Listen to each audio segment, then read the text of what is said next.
part of the reason we have a drug problem is because we don't have an intelligent language to talk about substances, plants, psychedelic states of mind, sedative states of mind, states of amphetamine excitation. We can't make sense of the problem and the opportunities offered by substances unless we clean up our language. Drugs is a word that's been used by governments to make it impossible to think creatively about the problem of substances and abuse and availability and so forth and so on. It's a kind of a paradox, isn't it? Drugs mean that which cures us and the greatest social problem of the generation. So right there, you see the schizophrenia involved in thinking about drugs. Apparently there are good drugs sanctioned by science and medicine, and bad drugs used by brown people in strange rites and growing in unusual plants in distant parts of the world. This kind of thinking, because it's naive, leads, of course, to social problems and bad politics and bad social policy.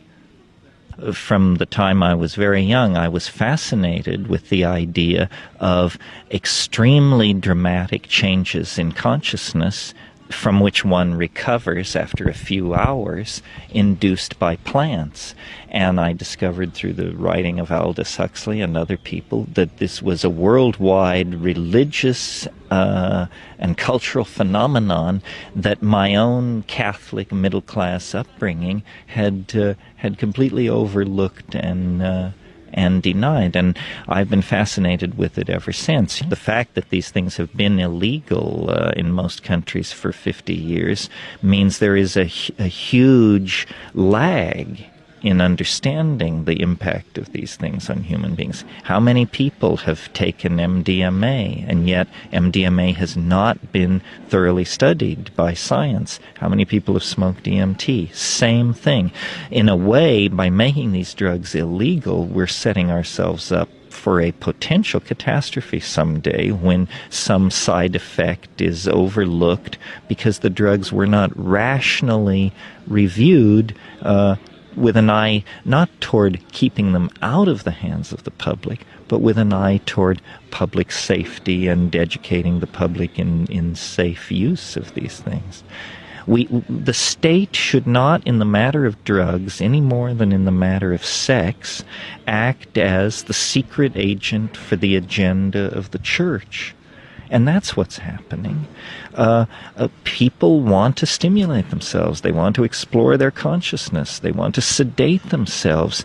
Who are we to stand in their way with a moral ideology and the long, heavy arm of the law to interfere with that? It distorts civilized values. But that's the bottom line. Drug repression distorts civilized values and political discourse. I mean, anyone who has actually been around people using psychedelics know they have tremendous therapeutic potential, tremendous potential to launch people into confrontations with aspects of their personality or their history that they are in denial of.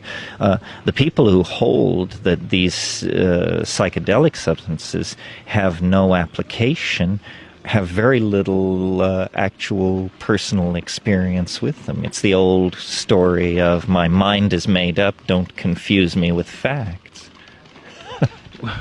I think it's a great tragedy of 20th century science that the original excitement about exploring consciousness and mental illness generated by the discovery of LSD gave way to establishment paranoia and repression of drug-using populations.